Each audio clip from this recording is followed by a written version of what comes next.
చేసుకుని వాక్యాన్ని ధ్యానించుకుందాం.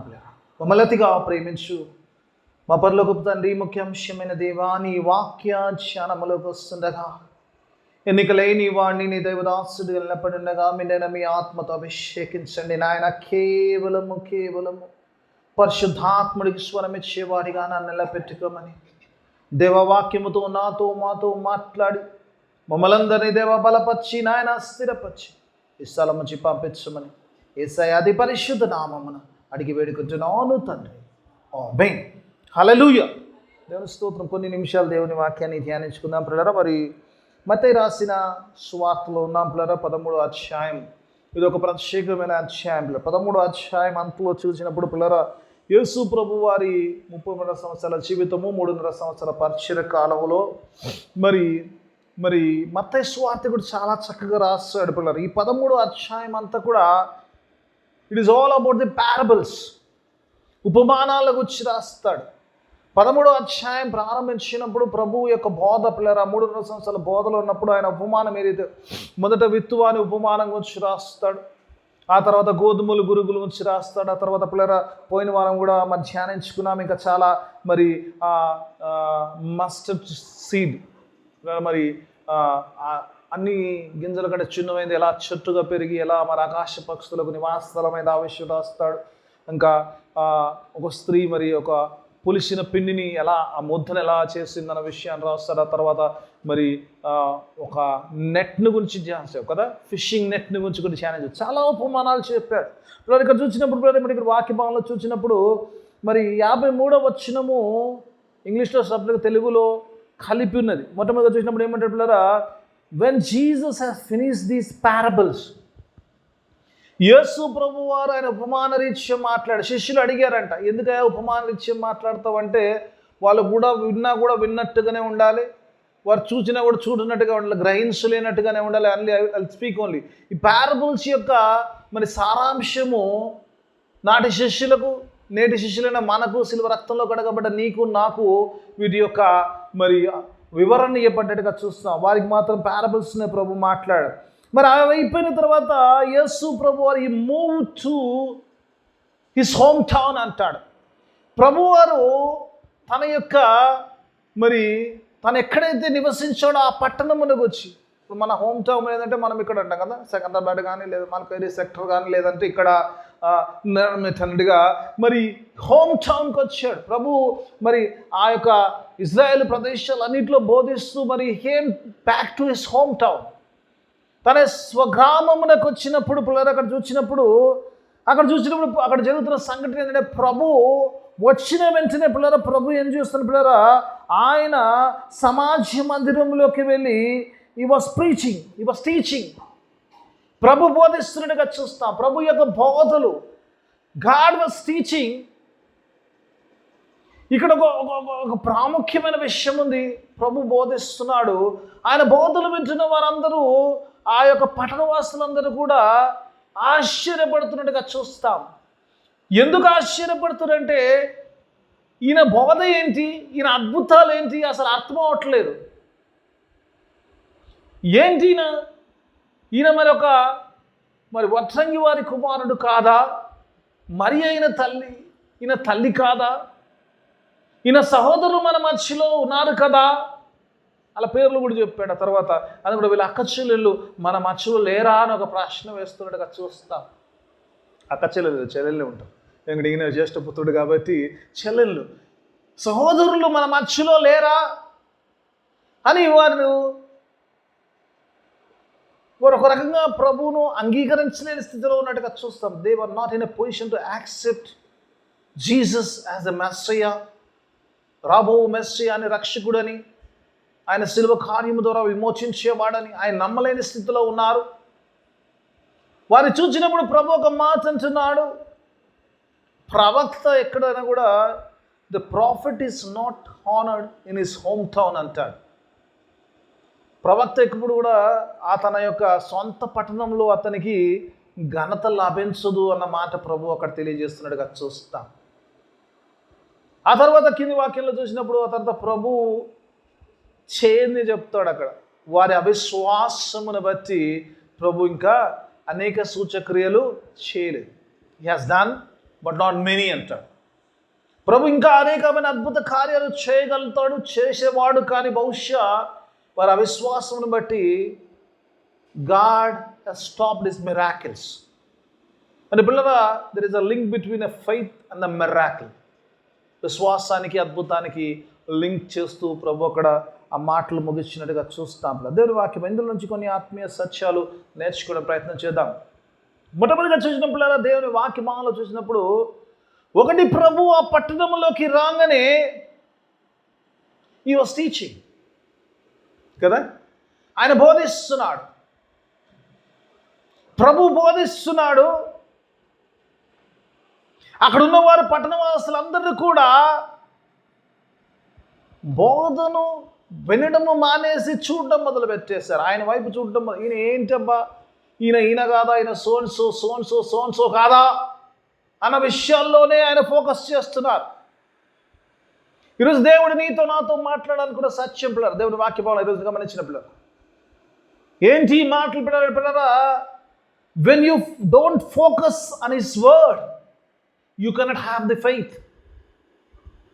వీళ్ళ ఫోకస్ అంతా కూడా ప్రభు యొక్క, ఆయన ఇక్కడే పెరిగాడు కదా, ఆయన ఆ కార్పెంటర్ సన్ కదా, ఆయన కార్పెంటర్ కుమారుడు కదా, ఆ తల్లి మరియ కాదా, అన్నదమ్ములు లేరు, అక్కచేర, వారంతా కూడా చూసే విషయంలో ఉన్నారు. దేవుని వాక్యభాగంలో ప్రభు బోధిస్తున్నాడు. ఈరోజు దేవుని వాక్యభాగంలో దేని సన్నిధిలో నీవు నేను ఈరోజు గమనించాల్సిన విషయం ఏంటంటే పిల్లరా, దేవుని వాక్య ప్రకారము విశ్వాసము ఎలా వస్తుందంటమ్మా? రోమపతికి వెళ్దామా, రోమపతికి 10:17 చూద్దాం. పిల్ల మనందరూ తెలిసిన విషయమే, మనందరికీ తెలిసిన విషయమే, మీకు అందరూ తెలుసు. ఒకసారి రోమపత్రిక వెళ్దాం. పిల్ల 10:17 ఒకసారి చూద్దాం. కాగా వినుట వలన విశ్వాసము కలుగును. మాటల్లో క్లారిటీ ఉందా? కాగా వినుట వల్ల విశ్వాసం వచ్చును. నువ్వు వింటే కానీ విశ్వాసము రాదు. ఆ వినడముని గురించి మాట్లాడుతున్నప్పుడు ప్రభు క్లారిటీ ఇస్తున్నాడు.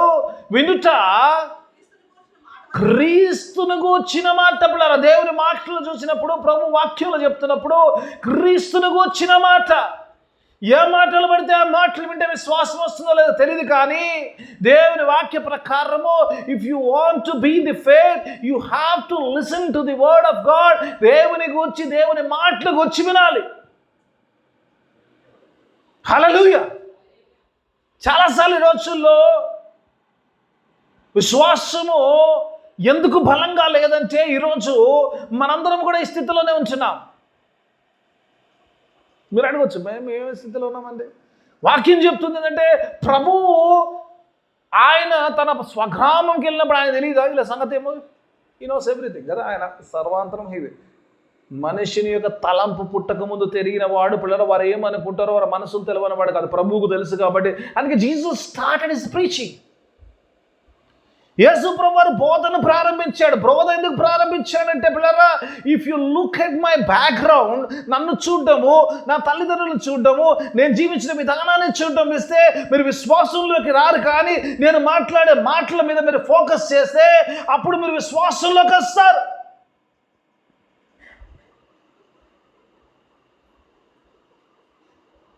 ఈ 13వ అధ్యాయం ఒకసారి వెనక్కి వెళ్దామా పిల్లలు? ఒకసారి ఒక పేజ్, అదే పేజ్లో ఉంటుంది అనుకుంటా. బహుశా 9వ వచనం చూద్దాం. ఓ చక్కని మాట, ప్రభు మాట. ఉపమానము చెప్పినంత ప్రభు ఒక మాట అంటున్నాడు. ఏమంటున్నామా? చెవులు గలవాడు వినును కాక.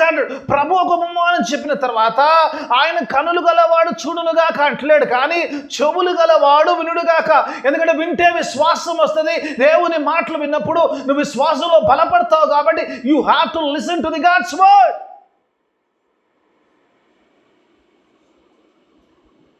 ఇక్కడ ఏం ప్రాబ్లం వచ్చిందంటే రోజు చాలా మంది విశ్వాసంలో కూడా ఇదే ప్రాబ్లం ఉంటాం. లేదు మనకు కనబడవచ్చు, ఏంటబ్బా ఆయన ప్రభు చక్కగా బోధలు చూస్తుంటే వీళ్ళు ఏం చేస్తున్నాడు, వాళ్ళు ఏదో చూస్తున్నారు. ప్రభు అంటున్నాడు వింటే విశ్వాసం రావాలి. వినడం వల్ల విశ్వాసం వస్తే, దేవుని మాటలు విన్నప్పుడు నీకు విశ్వాసం రావాలి. నువ్వు చూస్తే అది విశ్వాసం కాదు, చూసింది విశ్వాసం కాదు, అది వింటే వచ్చింది విశ్వాసం. మీరు అనొచ్చు, చూస్తే విశ్వాసం కాదంట కదా. యేసు ప్రభు వారి పిల్లలు ఆయన శిలువ కార్యము, చేసిన తర్వాత ఆయన మరణించి పాతి పెట్టబడి 3వ దినమున పునరుద్ధారణే తిరిగి లేచాడంట. తలుపులు మూసి ఉండగా శిష్యుల మధ్యలోకి వచ్చి ఆయన వారితో మాట్లాడారు. శిష్యులందరూ సంతోషపడ్డారంట ప్రభువుని చూశారు. ప్రభు వారి మధ్యలోకి వచ్చాడు, ప్రభువును చూచారు, ప్రభు మాట్లాడినప్పుడు వాళ్ళు చాలా సంతోషపడ్డారు. అయితే ఈ శిష్యులందరూ ఒక ఆయన మిస్ అయ్యాడు. మనందరూ తెలిసినాడు కదా, ఇండియాకి ఆయనే వచ్చింది, అందుకే మనకు కూడా అనుమానం ఎక్కువ కదా. తోమా లేడంట పిల్లలు. తోమాకు శిష్యులు చెప్పారు ప్రభు తిరిగి లేచాడు, ఆయన మరణంను జయించి లేచాడు, మృత్యుంజయుడై వచ్చాడు, ఆయన మా మధ్యలో ఉన్నాడు, ఆయన మేము చూసాము, ఆయనతో మేము మాట్లాడాము అంటే తోమా అన్న మాట ఏమన్నాడు? ఆయన గాయములో వేలు పెట్టి చూస్తే కానీ నేను నమ్మను అన్నాడట. ఇప్పుడు చూస్తే విశ్వాసం అన్నట్ట. అందుకే పిల్లల దేవుని వాక్యం ఆలోచన మరలా ఒక సందర్భంలో నెక్స్ట్ టైం యేసు ప్రభు వారు అపియర్ అయినప్పుడు పిల్లలు అక్కడ తోమా కూడా అందరూ ఉన్నాడు. యేసు ప్రభు వారు వారి మధ్యలోకి వచ్చినప్పుడు యేసు ప్రభు ఒక మాట అన్నాడు, రా Thoma, come and put your finger and see. చేశాడు అప్పుడు తోమా అట్లా చేసినట్లేదు, ప్రభు అన్నాడు కదా. యేసు ప్రభు వారు వెంటనే ఒక మాట చెప్తారు, చూచి నమ్మిన వాడి కంటే చూడక నమ్మిన వాడు ధన్యుడు, హల్లెలూయా. చూచి నమ్మిన వాడి కంటే చర్చ్ ఆఫ్ బ్లెస్సింగ్ వాళ్ళు ధన్యుడు, హల్లెలూయా, దేవునికి స్తోత్రం. అందుకే యేసు ప్రభు వారి పిల్లలు చూసినప్పుడు, ఈ పరిస్థితులు చూసినప్పుడు, దేవుని వాక్య భాగంలో చూసినప్పుడు వారందరూ కూడా యేసు ప్రభు వారు బోధిస్తున్నారు. They are not focusing on his teaching, they are focusing on his living. ఆయన ఎక్కడ జీవించాడు, ఎలా జీవించాడు, ఎలా ఉన్నాడు, ఏం చేశాడు అనే విషయాల మీద ఫోకస్ చేస్తారు. జీసస్ ఫిజికల్గా చూస్తున్నారు కాబట్టి, చిన్నప్పటి నుంచి చూస్తున్నారు కాబట్టి ఆయన నమ్మలేని స్థితిలో ఉంటారు. ఆయన బోధ పైన ఆకర్షితం అవ్వట్లేదు. అందుకే వారు అల్ప విశ్వాసంలో ఇంకా విశ్వాసం లేని, because the lack of faith అంటాడు పిల్ల, వారిలో విశ్వాసం లేనందుకు ప్రభు అద్భుత కార్యాలు చేయలేదన్న సంగతి అక్కడ తెలియజేస్తారు. ఎందుకంటే దేవుని మాటలోకి రాలేకపోయారు. చాలాసార్లు ఈరోజు దేవుని వాక్యం ఈరోజు నీతో నాతో మాట్లాడదు. చాలాసార్లు ఈరోజు ఎందుకు ఈ మాటలు నేను చెప్తున్నప్పుడు చాలాసార్లు ఈరోజు మనం పిల్లలు ప్రభువుని చేసినప్పుడు, ప్రభు విషయంలో ఏదైనా ప్రార్థన విషయంలో వచ్చినప్పుడు ఏదైనా జరిగితే కానీ నమ్మననే స్థితిలో ఉంటాం కదా. ఏముంటామమ్మా? ప్రభు ఇది జరిగితే దెన్ ఐ బిలీవ్ అంటే చూస్తే కానీ నమ్మను అనే స్థితిలోకి వస్తుంటాం. ఈ అద్భుతం జరిగితే కానీ, ఇది జరిగితే కానీ నేను నమ్మలేను ప్రభా, నువ్వు ప్రూవ్ చేసుకో. You show me that you are a true God and a mighty God. You want God to prove himself. దేవుడు ఒకవేళ మనకి ఏదైనా చేయలేదు అనుకో అమ్మ, దేవుడు కాకుండా పోతాను. చేసినా దేవుడే, చేయకున్నా దేవుడే. అందుకే దేవుని వాక్యం చెప్పినాడు. ఈరోజు పిల్లరా విశ్వాసం అంటే పిల్లలు చూచి నమ్మేదాని విశ్వాసం అంటే, కానీ చూడకుండా నమ్మేదాని విశ్వాసం అంటే. అబ్రహాము అంటే దేవుడు పిలిచినప్పుడు అంటే పిల్లరా ఆయన వాగ్దాన దేశంకి వెళ్తున్నాడట. ఆయన వెళ్తున్నప్పుడు ఆయన ఎక్కడ వెళ్తున్నాడంటే ఆయన తెలియని స్థితిలో అంట. మీకు రెఫరెన్స్ లేదంటే చాలా హెబ్రీ 11వ అధ్యాయం ఉంటుంది. ఎటు వెళ్తున్నాడో తెలియని స్థితిలో వెళ్తున్నాడు. He was going for a city which is built by the lord. దేవుడే దానికి ఆర్కిటెక్ట్ అయి ఉన్నాడు. ఆ పట్టణం వైపు ఆయన ప్రయాణమై వెళ్తున్నట్టుగా చూస్తే అబ్రహాము చూసినప్పుడు విశ్వాసము చూడని దాన్ని దేవుడు చెప్పిన దాన్ని నమ్మి ఆ వాగ్దాన దేశం వైపు ఆయన ప్రయాణమై వెళ్తున్నాడు. That was the faith of Abraham. Abraham సంతతిలో ఉన్నవారు, అబ్రహాము సంతతిలో చేర్చబడ్డ నీవు నేను చూస్తే కానీ నమ్మనన్న స్థితిలో ఉంటే దేవుడికి నీతో నాతో మాట్లాడు. ఇది చూస్తే కానీ నమ్మలేని స్థితిలో ఉన్నామన్న స్థితిలో వచ్చున్నామా అంటే I see, I don't believe. నిజంగా తోమాల అనే విశ్వాసంలో ఉన్నామా లేదా? ప్రభు చెప్పిన మాట ప్రభు చేస్తానన్నాడు, ఖచ్చితంగా చేస్తాడు అని అబ్రహాముల విశ్వాసంలో ముందుకెళ్తున్నాం. ఒకసారి మనం పరీక్షించుకోవాల్సిన ఆరంభించున్నాం. The time for us to be in the faith.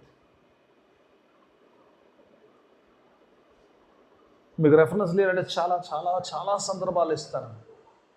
ఎన్ని సందర్భాలు ఇస్తానంటే పిల్లరా, రాహాబు యేసు ప్రభు వంశాల్లో చేర్చబడదమ్మా.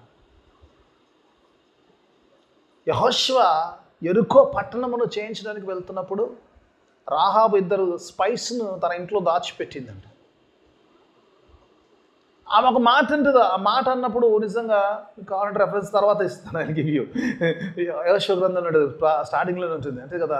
మేబీ 3rd చాప్టర్లో అక్కడ ఉంటుంది కదా. చూసినప్పుడు అంటే కదా ఆమె అంటే పిల్లరా, దేవుడు మీ ముందు ఎర్ర సముద్రమును ఎలాగూ పాయలుగా చేశాడో ఆ మాటలు విని, హల్లెలూయా, ఏమంటారు, దేవుడు మాకు కాదు కానీ మీకు చేసిన అద్భుత కార్యము ఆ ఎర్ర సముద్రంలో పాయలుగా చేసిన ఆరిన నేల మీద మీరు ఎలాగో నడుచుకుని వచ్చారో ఆ సంగతి విన్నప్పుడు మా ధైర్యము చెడి ఉన్నది.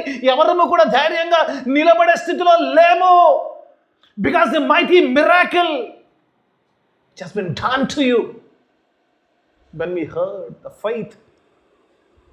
ఆ మిరాకిల్ గురించి ఎప్పుడైతే ఆమె విన్నదో, దేవుని నమ్మి దేవుని ప్రజలకు సహాయం చేసినట్టుగా చూస్తాం. దాని ప్రతిఫలముగా ఆమె యేసు ప్రభు వంశావళిలో చేర్చబడినట్టుగా చూస్తాం.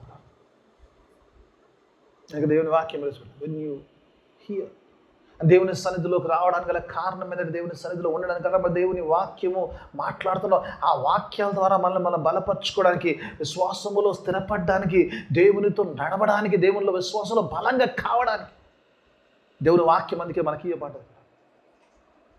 చూసి ఇప్పుడు ఈరోజు నిజంగా వీళ్ళ మనం చూసేసి నమ్ముతా అంటే, పౌలు అంటాడు we walk by faith not by sight అంటాడు. కనుచూపుతో కాదు కానీ విశ్వాసముతో మేము నడుస్తామంటాడు పౌలు. ఈరోజు దేవుని వాక్యము సంఘము, ఈరోజు సంఘము దేవుని వాక్యం చెప్తున్న మాట ఏంటంటే, ఈరోజు అందుకే ప్రభు అంటాడు అక్కడ వెళ్ళి ప్రభుకు తెలియదు, ప్రభుకు తెలిసి వీళ్ళు ఏం చూస్తున్నారు, వీళ్ళు నా పరిస్థితిని చూస్తున్నారు, ఎక్కడ పెరిగాను, ఎలా పెరిగాను, ఎవరి మధ్యలో ఉన్న నా అన్నదమ్ములు చూస్తున్నారు, నా తల్లిని చూస్తున్నారు, నా సహోదరులు చూస్తున్నారు, కానీ నా బోధ మీద ఫోకస్ చేయలేదు. అందుకే వారి విశ్వాసంలో రాలేకపోతే ఈరోజు సంఘమా దేవుడు అంటున్నాడు, if you don't focus on the teaching of Jesus Christ you will not come in to that faith. If you don't focus on the God's word, దేవుని వాక్యము చాలా ప్రాముఖ్యమైనది. ఆ వాక్య దేవుడు ఈరోజు మాట్లాడుతుంది. Teaching us. ఆది యందు వాక్యమును, వాక్యము దేవుని యొద్ద వాక్యమే, దేవుడైన వాక్యమే కృపాసత్య సంపూర్ణుడుగా మన మధ్యలో సంచరించినడు. ఆ వాక్యం ఈరోజు మాట్లాడుతున్న మాట. He was teaching to them but they are looking at this background. ఆయన ఎలా ఉన్నాడు, ఆయనకు తండ్రి ఏడు, ఆయన తల్లి ఎవరు, ఆయన అన్నలు ఎవరు, తమ్ముళ్ళు ఎవరు, చెల్లెలు, హీ వాస్ లుకింగ్. ఈరోజు సంఘము దేవుడు మాట్లాడుతున్న మాట ఇప్పుడు ఈరోజు మొట్టమొదటి let us focus on his teaching. ప్రభు ఏం మాట్లాడుతున్నాడు, ప్రభు మాటల మీద దృష్టి ఉంటే పిల్లరా నీకు నాకు జీవం లేదు. ఆ సిలువలో ప్రభు పలికిన మాటల వెళ్ళో చాలా విలువైంది. మొట్టమొదటి మాట్లాడి తండ్రి మీరు ఏమి చేయొచ్చనో మీరు ఎరగరంగా మీరు క్షమించమన్నాడు. ఆయన మొదటి మాటలోనే సిలువలో నీకు క్షమాపణ ఉంది. రెండో మాటలకు వస్తే నీకు పరలోకం ఉన్నది పిల్లలు. You don't focus on his word, you will not have life. అందుకే దేవుని వాక్యం ఈరోజు మాట్లాడుతున్న మాట let us focus on his word.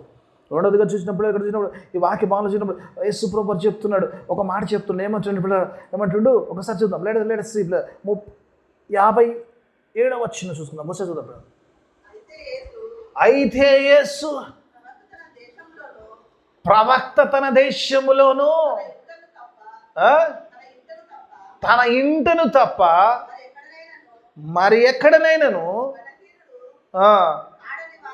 ఘనహీనుడు కాడని వార్త చెప్పాను. ఘనత ఎక్కడ పోతాడమ్మా?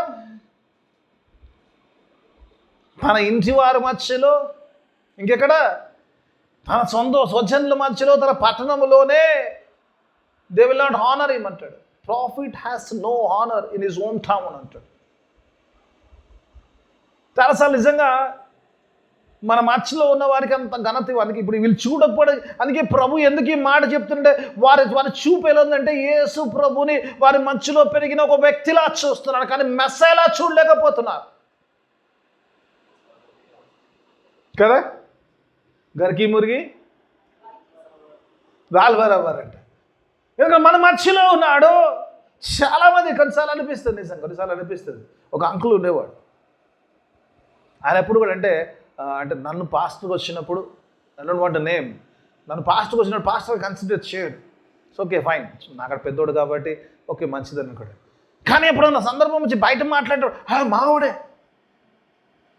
మావాడే ఆ చర్చి మాదే అంటాడు. వారి చెప్పుకుంటే గొప్ప చెప్పుకుంటేప్పుడు మాత్రం మావాడే కనబడతాడు. ఎన్నడూ పాస్టర్ కింద కన్సిడర్ చేయలేదు. ఎందుకంటే రోజు ఇంటి ముందు పెరిగిన వాడు అంత పెద్దగా అంత ఫీల్ అవి పాస్టర్లా చూడాల్సినంత సబ్జెక్ట్ అనిపించదు. ఓకే ఫైన్, నో ప్రాబ్లం, ఆయన పెద్దవాడు కాబట్టి నేను పాస్టర్ అయినా ఆయన నాకు పెద్దవాడు అంకుల్ అవుతాడు, లేకున్నా అదే అవుతాడు. కొన్నిసార్లు కొన్నిసార్లు సొంత వారి మధ్యలోకి వస్తేలకే ఆనర్ ఉండదు. ఎందుకంటే వారు చూస్తున్నప్పుడు వారు యేసు ప్రభుని ఆయన ఒక కార్పెంటర్ సన్గా చూస్తున్నారు, మరియ కుమారునిగా చూస్తున్నారు, ఆయనకు ఒక తమ్ముళ్లకు అన్నగా చూస్తున్నాడు, చెల్లెళ్ళకు అన్నగా చూస్తున్నారు. కానీ ఆయన మెస్సే కానీ ఆయన రక్షకుడిగా చూడట్లేదు. కాబట్టి అందుకే ప్రభు అంటున్నాడు యస్ నో ఆనర్. చాలాసార్లు ఇదే జరుగుతుంది. దేవుడు అంటే సమూయేలుతో అన్నాడంట, ఏమన్నాడంటే సౌలుని తిరస్కరించినాక పోయి దావీదుని అభిషేకించమన్నాడంట. వెళ్ళు జెస్సీ ఇంటికి వెళ్ళి రాజుగా జెస్సీ కుమారులో నుంచి ఒకరిని అభిషేకించమన్నాడట. జెస్సీ అసలు యాక్చువల్లీ ఒక మగాయన పేరు, కానీ మన వాళ్ళందరూ ఏం చేశారంటే ఒక గర్ల్ నేమ్ కింద అయిపోయింది జెస్సీ కదా. మనకు జెస్సీ ఉంది, దేవునికి స్తోత్రం. ఇప్పుడు జెస్సీ అని మొగలు పెట్టుకుంటే జెస్సీ అంటట్టుండి ఇప్పుడు అట్లుంది. కానీ జెస్సీ కుమారులో ఒకరిని అభిషేకించమన్నాడంట, రాజుగా అభిషేకించమంటే వెళ్ళాడంట.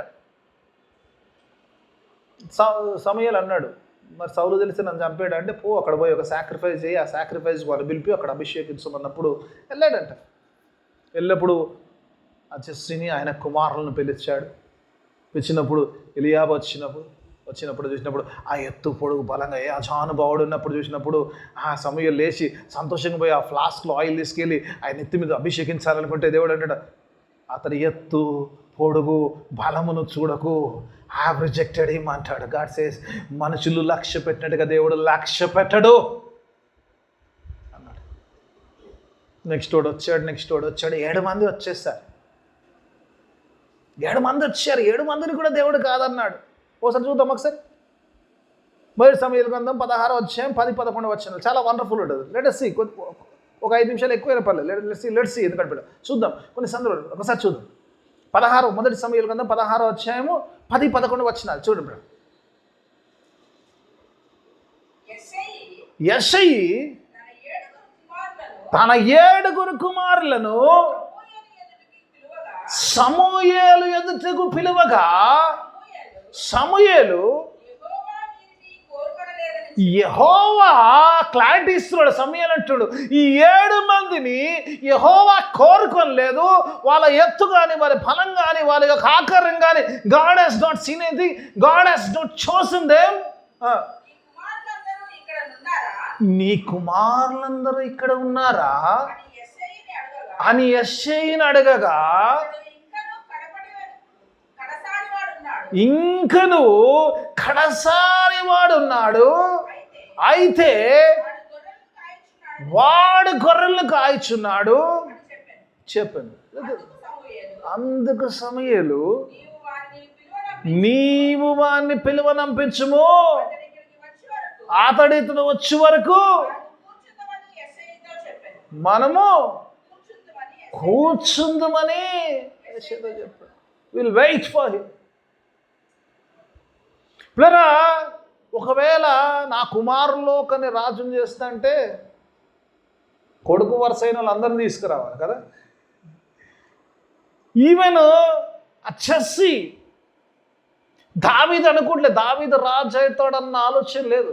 చిన్నోడు కదా, బచ్చగాడు కదా, బచ్చగాడు ఇంకేముంది, చిన్న పోరాడు. వీరికి is an unwanted guest there. నిజం చెప్పాలంటే కదా, ఈ దేవుడు పిలిచాడు. ఈ 7లో ఎవరో ఒకటి ఉండొచ్చు, 8వ వాడిని అయితే దేవుడు ఖచ్చితంగా అడగాడు. ఈ 7 అయిన తర్వాత సంగతి కదా, ముందు అందరిని పంపించాడు. అందరిని పంపించినాక 8వ రిక్వైర్మెంట్ వచ్చిందంటాడు. వీరందరు కాదు, వీళ్ళెవరిని కూడా కాదు, call him, we wait on him. ఆ తర్వాత వచ్చినాక అభిషేకము చేసినట్టుగా దేవుడు అతను చూడంగానే దేవుడు అంటాడంట, నేను ఏర్పరచుకున్న వాడిని అభిషేకించినట్టుగా చూస్తాను. పిల్లలు చూద్దాం. మొట్టమొదటి చూడ అధ్యాయం మీరు చదవండి. పిల్లలు అంటాడు కదా, David was anointed in front of his father and brothers. రాజుగా దేవుడు అభిషేకించాడు. ఆయన అభిషేకించగానే ప్రభు ఆత్మ ఆయన మీద వచ్చినట్టుగా చూస్తాం. He became powerful. నెక్స్ట్ చాప్టర్లోకి వెళ్తాకే ఈ ఎలియాబు ఇద్దరు అన్నములు ఏం చేస్తారు పిల్లరా, యుద్ధంలో ఉన్నారంట. సౌలు యుద్ధంలో ఉన్నారు. సౌలుతో సహా సైన్యంలో ఉన్నారు. 17వ అధ్యాయం చాలా వండర్ఫుల్ ఉంటుంది. గొలియాతుకు దావీదుకు జరిగిన ఫైట్ విషయంలో ఉంటుంది. దానికి ముందు వాడు రోజు వచ్చి దూషించేవాడు ఇజ్రాయెల్ ప్రజల్ని. ఒకసారి చూద్దామా. రోజు దూషిస్తుంటే తండ్రి పంపిస్తాడు, పోయి యుద్ధంలో పోయి అన్నలు ఎలా ఉన్నారో చూసిరారా బాబాని పంపించాడు. చూసిరారంటే వెళ్ళాడు. ఒకసారి చూద్దాం పిల్లరా. అక్కడ జరిగినప్పుడు చూద్దాం. 17వ అధ్యాయము, నేను అంత స్టోరీ మొత్తంలో పోను, దావీదు కొట్లాడిన సంగతి కూడా మీకు చెప్పాను, మీకు తెలుసా, నాకు తెలుసు కాబట్టి 28వ వచనం ఒకసారి చూద్దాం పిల్లరా. ఇక్కడ చూద్దాం. అతడు వారితో మాట్లాడినది అతని పెద్దన్నయ్యకు ఎలియాబునకు వినపడగా, ఎలియాబునకు దావీదు మీద ఏమొచ్చిందంటమ్మా, కోపము వచ్చి అతనితో, నీవిక్కడికి ఎందుకు వచ్చితివి? అరణ్యములో చిన్న గొర్రె మందను ఎవరి వశములో విడిచిపెట్టావు? నీ గర్వమును నీ హృదయము చెడుతనమును నేరెరుగుదును. యుద్ధము చూచుటకే కదా నీవు వచ్చితివి అనెను. అరే పిచ్చోడా, యుద్ధం చూడ్డానికి కాదు చేయడానికి వచ్చాను. హల్లెలూయా కదా. ఈయన తెలియదు 16వ అధ్యాయంలో చూచాడు కదా, అన్నల ఎదుట తండ్రి ఎదుట దేవుడు అభిషేకించాడు, రాజుగా నియమించాడు. ఆ రాజుగా నియమించిన వాడు is going to fight the battles of the Israel's. ఆ ఇజ్రాయెల్ యొక్క యుద్ధాలు చేయవలసిన వాడు యుద్ధము చూడ్డానికి వస్తే సొంత వాడు ఏమంటున్నాడు, నువ్వు ఇక్కడికి ఎందుకు వచ్చావు పో. అదే అంటుండే యేసు ప్రభు మన వాక్యభావంలో. ఒకసారి చూద్దామా, 27వ వచనం కొద్దాం, క్లారిటీ వస్తుంది చూడమ్మా. ఒకసారి 27వ వచనం కొద్దాం. యేసు ప్రభు మన వాక్యభావంలో 13వ అధ్యాయం 57వ వచనం. అయితే యేసు ఏమంటాడు, తన దేశములో తన ఇంటిలో తప్ప ఎక్కడనైనాను ఘనహీనుడు కాడట. దేశములోను తన ఇంట్లో ఇది వస్తుంది. ఇప్పుడు ఇంట్లో పోరు ఉంటుంది, ఇంట్లో ఉంటుంది వ్యతిరేకత, ఇంట్లో లేదనుకోడు. ఇంట్లో దేవుడు నీకు ఒక ఘానర్ ఇవ్వాలనుకుంటే నువ్వు చాలా భక్తిపరు ఉంటే చెప్పొచ్చులే పెద్ద భక్తిపరుడు, అబ్బో వచ్చేసింది భక్తి పొంగి వచ్చేసింది. ఇప్పటిదాకా మొన్నటిదాకా పనికి మాల జీవితం జీవించిండు, ఇప్పుడు భక్తి వచ్చేసింది. అందుకే దేవుడు అంటాడు, ఇప్పుడు యేసు ప్రభు అంటాడు, తన ఇంటి వారు, even Jesus brothers did not accept him as the Messiah. వేరే సందర్భం ఉన్నది. దేవుడు వాక్య భావన చూపిస్తూ ప్రభు వచ్చినాడు. ఘనతనుందని పరదేశింపుతారు. Because they could not believe. వారు కేవలము వారు చూసిన దాన్ని మాత్రమే నమ్ముతున్నారు. ఈరోజు సంఘం ఆ దేవుడు ఈరోజు నీతో నాతో మాట్లాడుతున్నాను. ప్రభు మాటలు విని ప్రభు మాటలు బట్టి ప్రభుని నమ్ముతున్నామా? ఈరోజు చాలాసార్లు ప్రభు ఏం చేస్తాడు అన్న దాని మీద నమ్మదు. ఇప్పుడు దేవుని వాక్యం ఈరోజు నీతో ప్రభు ఏమై ఉన్నాడు దాన్ని బట్టి మనం నమ్మాలి. ఈరోజు ఆయన ఏం చేశాడో దాన్ని బట్టి నమ్మడంలో గొప్పది. ఆయన చేసిన దాన్ని బట్టి నువ్వు నమ్మాడు, ఎవడన్నా నమ్ముతాడు. పెద్ద గొప్పతనం ఏంది? ఏదో జరిగిన తర్వాత ప్రభుని నమ్ముతానంటే ఆయన చేసిన దాన్ని బట్టి నమ్మితే నువ్వు కాదు, ఎవరైనా నమ్ముతారు ఆయన చేసిన దాన్ని బట్టి. ఆయన ఏమై ఉన్నాడు దాన్ని బట్టి నమ్మాలి. దేవుడి వాక్యం ఈరోజు నీతో నాతో సరే ఎప్పుడైతే అది నమ్మగలుగుతావో నీ జీవితంలో అద్భుతాలు చూస్తావు. నమ్మలేకపోతే నీ జీవితంలో అద్భుతాలను చూడలేవు. దేవుడు మాట్లాడతాను. కింది వచనంలో చివరి వచనంలోకి వస్తాను నేను. నా సమయం అయిపోయింది. I'm coming to the last one కదా. ఒక్కసారి చూద్దాం. 58వ వచనం చూసుకుని ముగించుకుందాం. ఒకసారి చూద్దాం. వారి ఏమంటాడు, వారి అవిశ్వాసమును బట్టి, because they are looking Jesus as a person who grow in front of them, వారి మధ్యలో పెరిగిన వాడిగా చూస్తున్నాడు. మెస్సయ్యగా చూడలేదు కాబట్టి, విశ్వాసంలోకి రావట్లేదు కాబట్టి, వారి అవిశ్వాసమును బట్టి ఆయన అక్కడ అనేకమైన, ఈరోజు పిల్లలని అవిశ్వాసమును బట్టి దేవుడు నీకు అనేకమైన అద్భుత కార్యములు చేయాలనుకున్నా అద్భుత కార్యములు చూడలేని స్థితిలో ఉంచున్నావేమో. God is ready to do a mighty miracles in your life if you have faith to receive it. నీకు విశ్వాసం ఉంటే దేవుడు చేయడానికి సిద్ధంగా ఉన్నాడు. మార్కు సువార్త 9:23 అంటాడు, నమ్ముట నీవంతైతే నమ్మువానికి సమస్తము సాధ్యం అంటాడు. నమ్మటోనికి సమస్తము సాధ్యం. నమ్మని వాని జీవితంలో దేవుడు అద్భుతాలు చేయాలంటే ఆలోచిస్తాడు. పిల్లలు, దేవుడి వాక్యం స్నేహితులతో మాట్లాడు. Let us come into that faith. Let us not believe God for what He does. Let us believe God for what He is. ఆయన ఏమై ఉన్నాడు దాని గురించి నమ్ముదాం. ఆయన మాటలు నమ్ముదాం. ఆయన మాటను నమ్మి విశ్వాసంలో ఉండి దేవుని ద్వారా అనేక అద్భుతాలు పొందుకుని అతి గొప్ప సంఘం ఉండడానికి దేవుడు తన కృపా సహాయాన్ని మనందరికీ అనుగ్రహించింది కదా. ప్రార్థన చేసుకుందాం. అందరూ లేచి నిల్చుందాం. ప్రార్థన ప్రభు నేటి ప్రార్థన ఆశీర్వాద సెలకీర్తన మన ఆరాధనలో నిలుచుకుందాం. మమ్మల్నిగా ప్రేమించు మా పరలోక తండ్రి, నీకు వేలాది స్తోత్రం చెల్లిసిన గొప్ప దేవ, శక్తిమంతుడ, సృష్టికర్త, సర్వాధికారి, నీకు స్తోత్రం చెల్లి. అవును నాయన, చూచిన దాన్ని బట్టి కాదు, కానీ నేను నీవేమై ఉన్నావు దాన్ని బట్టి నేను నమ్మే వారికి ఉండటకు సహాయం చేయండి. మీ మాటల వరం మేము విశ్వాసంలో బలపడటకు సహాయం చేయండి. విత్తబడిన వాక్యం అందరి జీవితంలో ఫలబద్ధం వాక్యం చేయండి. వాక్యానుసారమైన జీవితాన్ని దయచేయమని ప్రార్థన చేస్తున్నాం. చేరొచ్చిన ప్రతి ఒక్క బిడ్డను సంఘమును మీడైన ఆశీర్వాదం నింపి పంపించమని యేసయ్య అతి పరిశుద్ధ నామమున అడిగి వేడుకుంటున్నాను తండ్రి. ఆమేన్.